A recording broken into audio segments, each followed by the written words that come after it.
ओम श्री गुरु सत्ताय नमः। गुरुदेव माता जी को हृदय में साक्षी रखते हुए आज पुनः सपने झूठे भी और सच्चे भी पुस्तक का स्वाध्याय करने जा रहे हैं, जिसके लेखक पंडित श्री राम शर्मा आचार्य जी हैं। इस पुस्तक में गुरुदेव ने स्वप्नों से जुड़े उस हर रहस्य से पर्दा उठा दिया है जिसके बारे में हमने कभी जाना नहीं था, सुना नहीं था, और इसको पढ़ के ऐसा फील होता है जैसे यह घटना हमारे सामने आंखों के होती चली जा रही है। आज का स्वाध्याय डे 40 का स्टार्ट करने से पूर्व भावना करते हैं कि हम आज दिव्य देव नगरी हरिद्वार के शांति कुंज जैसे दिव्य स्थल पर हम सभी हैं और वहाँ पर गुरुदेव माता जी का आशीष हमें पूर्ण रूप से प्राप्त हो रहा है। वहाँ की दिव्य ऊर्जा हमारे कण कण में संव्याप्त हो रही है। वहाँ का दिव्य अग्नि, वहाँ की दिव्य अखंड ज्योति और वहाँ का निरंतर अखंड जप हमें ओतप्रोत कर रहा है। गुरुदेव का आशीष हम सभी पर सदा सर्वदा ऐसे ही बरसता रहे, इसी भाव से आज का स्वाध्याय शुरू करते हैं।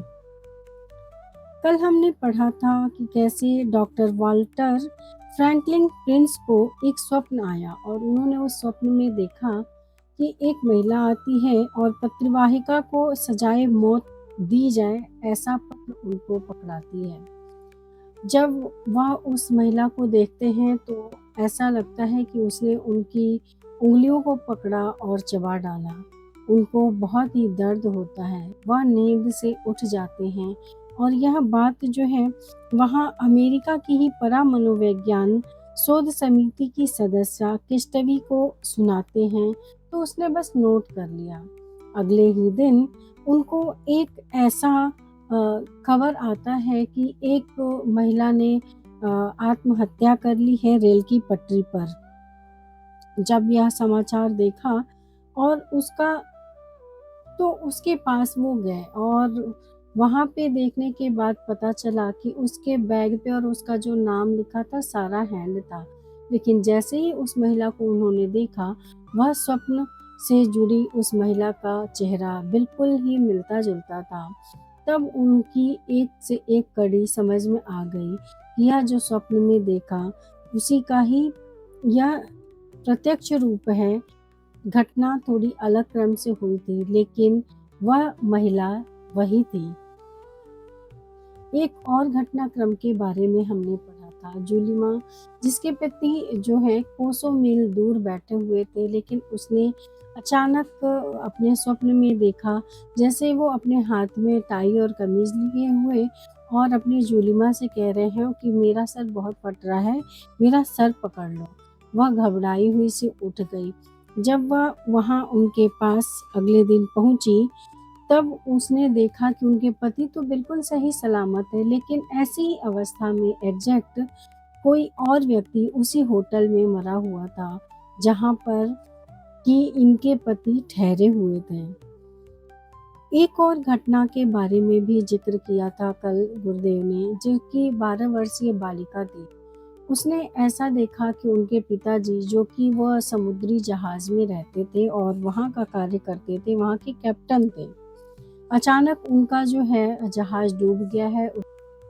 यह बात जब उसने अपने परिवार वालों को बताई तो किसी ने भी इस बात पर विश्वास नहीं किया। लेकिन कुछ दिन बाद जब उनके पिता लौटे उस बच्ची के, तब उन्होंने बताया कि किस तरीके से उनका जहाज डूब रहा था और किसी और ने उनकी मदद की और वहां से उनको निकलने में और बचाने में।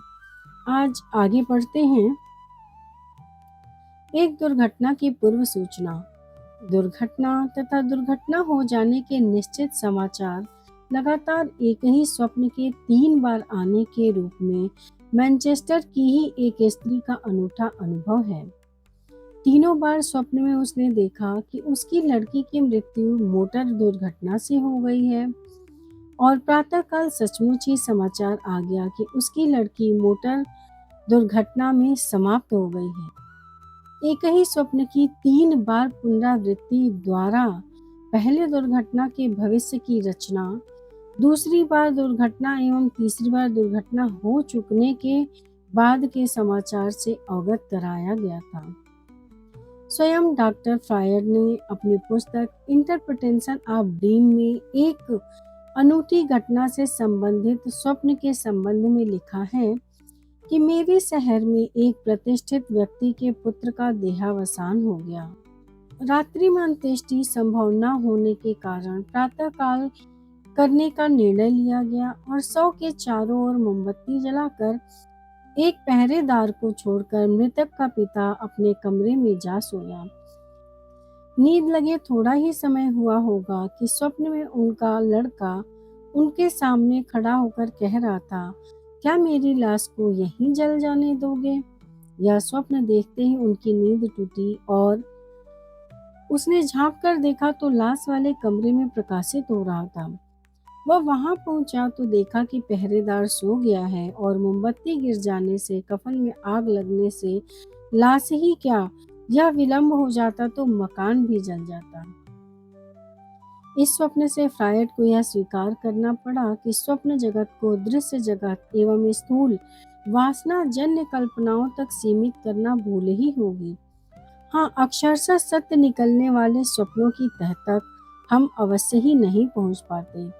तो इस घटना में कैसे क्या कहा जा सकता है, वहाँ पर उनके बच्चे की मृत्यु तो हो ही चुकी थी और वो अगले दिन उसको दफनाने वाले थे, लेकिन रात होने की वजह से उन्होंने वहीं पे रख दिया और वहाँ पे जो उस बच्चे की चेतना ही तो आई, इसको क्या कहा जा सकता है? यह प्रत्यक्ष है, इसमें प्रमाण की क्या ही आवश्यकता होगी।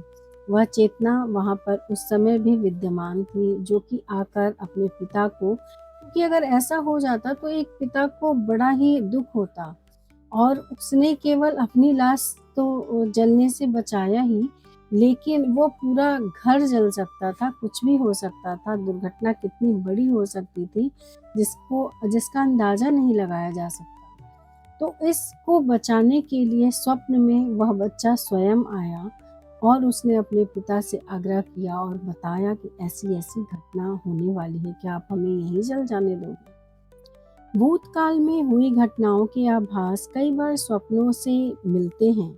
इस संदर्भ में यह समझा जा सकता है कि जिस प्रकार मस्तिष्क में भूतकाल की स्मृतियां प्रसुप्त स्थिति में पड़ी रहती हैं और जब कभी अवसर आता है तब वे उभरकर सामने आ जाती हैं, इसी प्रकार सूक्ष्म जगत में भूतकाल की घटना अपना अस्तित्व बनाए विचरण करती रहती होगी और जहां उनका संपर्क बनता होगा वहां स्वप्न अथवा आभास रूप में जिस को उनका अनुभव हो जाता होगा। यहाँ पर भी भूतकाल के बारे में, ये तो भविष्य में होने वाली घटना का विवरण था, लेकिन भूतकाल की घटनाओं के बारे में भी गुरुदेव ने बहुत कुछ बताया है कि पिछले क्या हुआ है हमें नहीं पता होता, लेकिन स्वप्नों में आकर जो वह एनर्जी होती है वह आकर कहीं न कहीं हमें वह उस बात से अवगत करा देती है जिसके बारे में हमें बहुत बार नहीं पता होता है। परामनोविज्ञान की वर्तमान खोजों में इस प्रकार के हजारों प्रमाण बहुत छानबीन के बाद एकत्रित किए गए हैं और विशेषज्ञों ने तथ्यों का कारण समझ सकने में अपनी असमर्थता व्यक्त करते हुए भी इतना तो स्पष्ट रूप से स्वीकार किया है कि जिन सूत्रों से इन घटनाओं का संकलन पूरी छानबीन के साथ किया गया है उसमें अतिशयोक्ति एवं किंवदंतियों का अंश कदाचित ही कहीं रहा होगा, अन्यथा वे विश्वस्त भी हैं और प्रमाणिक भी। यानी कि ये सारी जो घटनाएं हैं जो गुरुदेव ने लिखी है इसमें थोड़ा सा भी संदेह तो किया ही नहीं जा सकता, क्योंकि एक एक चीज का यहाँ पर प्रमाण दिया गया है कि किस तरीके से हमारे स्वप्न जो हैं बिल्कुल सच हो सकते हैं। जब हमारा मन और अंतःकरण शुद्ध होता है तब ये सपने हमें अवश्य आते हैं जो हमारे भूत का या हमारे भविष्य का दर्शन कराते हुए चले जाते हैं। बहुत बार हमें वह ऐसी अनहोनी से भी बचा लेते हैं और बहुत बार ऐसी कई सारी अनहोनी होने के बाद जिनके बारे में हमें कुछ नहीं पता होता उनसे भी हमें अवगत कराते हुए चलते हैं। आज के लिए इतना ही। गुरुदेव माता जी के चरणों में अर्पित समर्पित करते हुए गायत्री मंत्र। ओम भूर्भुवः स्वः तत्सवितुर्वरेण्यं भर्गो देवस्य धीमहि धियो यो नः प्रचोदयात्। सभी को गुरुदेव माता जी का बहुत सारा प्यार, बहुत सारा दुलार।